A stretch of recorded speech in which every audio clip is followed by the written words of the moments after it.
I was approached about the commission because I've always had an interest in contemporary dance, particularly Sadler's. I've worked here before. One of the good things about the commission was it didn't require me to be really literal in my use or referencing of dance. But I did really want to kind of have that context in the background, so an idea of movement. I decided to go for a 9-panel composition, so to really make use of the negative space. I started with many more dancers in the composition and then used them as ways to kind of bring in abstract motifs, and the way in which the shapes and the different forms are overlaid actually speak to kind of the original movement of dancers through the whole piece. This is a sort of mock-up of the final work, and you can see it's gone down to 1, 2, 3 dancers, and then the various forms have taken more prominence.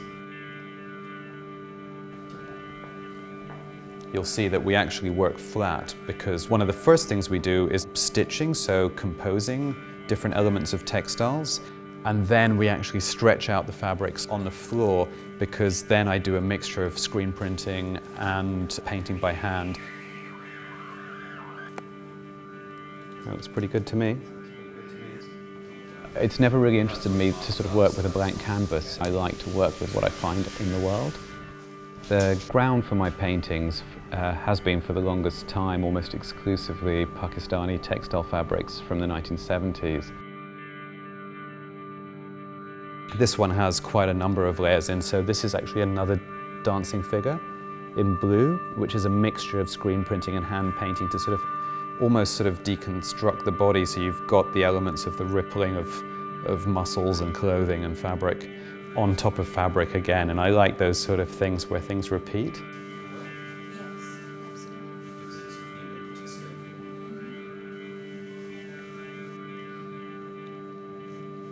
I mean, just as you're going, you realize that you might want to change little elements to make the composition more dynamic, but obviously on something that's over such a large scale and over so many separate panels, if you change one, you've got to revisit the design for the whole thing, and an adjustment of 5 centimeters, it has a much bigger implication.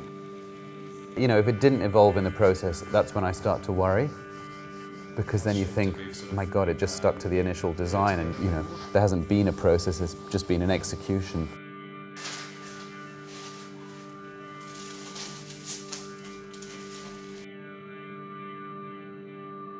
With a work as big as this, it's really only in situ for the final install that you really can tell that it's all working properly.